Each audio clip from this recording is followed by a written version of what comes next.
Stop. Before you watch another motivational video, hear this. The biggest threat to your success is not failure. It's not hard work. It's not even your enemies.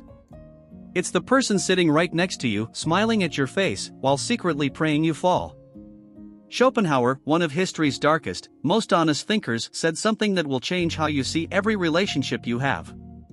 The biggest obstacle to your success is the person who calls you their friend. In the next few minutes, I'm going to show you 10 signs someone in your circle secretly wants you to fail. These signs are so subtle, so perfectly hidden, that most people die without ever noticing them. By sign number 3. You'll already know exactly who I'm talking about in your life. Watch until the end. Because sign number 10 will hit you the hardest. Truth number 1, they become warmest when you are most wounded. Watch this carefully. When something goes wrong in your life, a job loss, a public failure, a breakup, certain people suddenly become warmer, more available, more affectionate. This is not kindness. This is relief. Schopenhauer called it Schadenfreude, pleasure derived from another's pain. Your success made them feel small. Your failure temporarily restores the balance they need to feel okay about themselves. The rule to remember. The wrong people become most loving when you are most wounded. Truth number 2. Their compliments always contain a hidden needle. You look great, for your age. That was impressive. I didn't expect it from you. You did well, considering everything. You feel vaguely uncomfortable but can't explain why. That discomfort is your instinct speaking. Trust it. Jung called this passive psychological aggression, words designed to lift you on the surface while quietly cutting something underneath. A full compliment would require them to admit you're ahead. They can't do that. So they acknowledge your win, then immediately shrink it. A man's character is revealed not in what he says, but in what he cannot bring himself to say genuinely. Marcus Aurelius. Truth number 3, they become concerned exactly when you're about to break through. They don't say you can't do it. They're smarter than that. They say, "Are you sure that's realistic? I just don't want to see you get hurt. Maybe the timing isn't right." Every time you get close to a breakthrough, the concerned voices get louder. Every time you pull back and play small, those same voices become warm and supportive again. Your stillness comforts them. Your growth threatens them. Nietzsche understood this. The mediocre masses instinctively unite against anything that rises above them. Not from cruelty.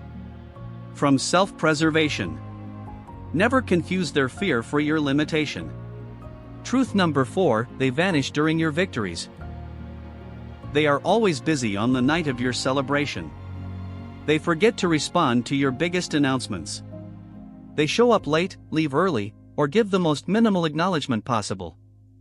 And then, the moment passes, and they return as if nothing happened. This is not coincidence. This is psychological self-protection. Being present at your victory forces them to perform happiness they don't feel. And that performance is exhausting. So they avoid it entirely.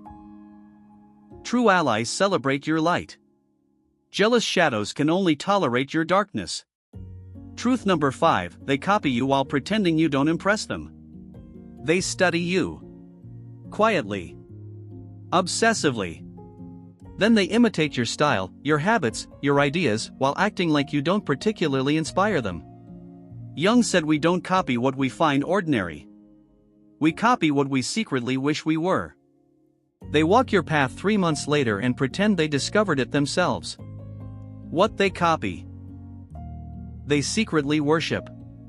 What they worship, they cannot stop envying. Truth number 6, they weaponize your past the moment your present gets powerful. Jealous people have selectively long memories. They remember every mistake, every failure, every embarrassing moment. And they bring these things up at the most precisely damaging times, when you're growing, when others are beginning to respect you. Nietzsche called this the weapon of the weak. The inability to compete in the present, So they drag you back to a past where they felt more equal to you. Your past is not your identity. It is simply the school you graduated from. Truth number 7, their help always keeps you slightly beneath them. Jealous people do offer help. But their help is never free. They help you, but make sure you know they helped you. They give, but keep a silent ledger. They support you, but only in ways that keep them feeling superior. Schopenhauer said true generosity requires the giver to feel no need for return, not even the psychological return of feeling superior. Some gifts are chains disguised as kindness. Truth number 8, they file away your vulnerabilities as future ammunition. You shared something personal. A fear. A wound. A private struggle. You trusted them. And then, later, that same vulnerability appears in a joke at your expense. A subtle public comment. Well-timed gossip at exactly the right moment to damage you. Jung warned, sharing your shadow with the wrong person is one of the most psychologically dangerous things a human being can do. Your wounds are sacred. Choose their witnesses with ruthless wisdom. Truth number 9, they quietly dismantle your image when you cannot hear. To your face, they manage their expressions perfectly. But to others, to mutual friends, to colleagues, to family, the story changes. The timing just worked out for them. They had help people don't know about. It's impressive, but it's not like they did it alone. This is reputation sabotage conducted at a whisper. Watch not just how people treat you. Watch how they talk about you when they believe you cannot hear. Truth number 10, they disappear permanently when you outgrow them. When you truly transform, when you build the discipline, the mindset, the success that lifts you to a genuinely new level. Certain people simply vanish. No argument. No confrontation. The calls slow. The invitations stop. Most people wonder what they did wrong. They did nothing wrong. They did everything right. Your growth ended the agreement they never admitted existed. This disappearance is not a loss. It is a graduation. Every person who falls away as you rise is making room for someone who can meet you at your new level. Let them go. With understanding. Without bitterness. The psychology behind this. Psychologists call it social comparison theory. We don't compare ourselves to strangers. We compare ourselves to people we know personally. So when you succeed, you unknowingly hand them a mirror. And they hate what they see in it. Carl Jung called this the shadow, the dark part of the psyche that holds our unfulfilled dreams, our abandoned ambitions, our deepest fears about our own inadequacy. Their jealousy was never about you. It was always about the war they are losing inside themselves. How to respond. 1. Observe in silence. Don't react. Don't confront.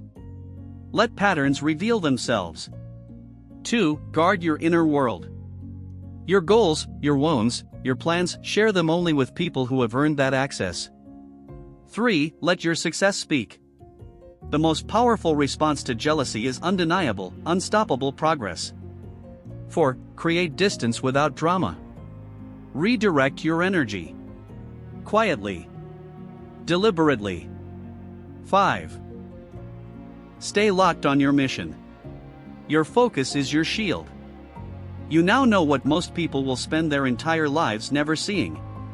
Jealousy doesn't knock on your door and announce itself. It hides inside warm smiles, poisoned compliments, convenient absences, stolen ideas, whispered doubts. It wears the mask of friendship while quietly dismantling everything you're building. But here's what Schopenhauer, Nietzsche, and the Stoics all understood.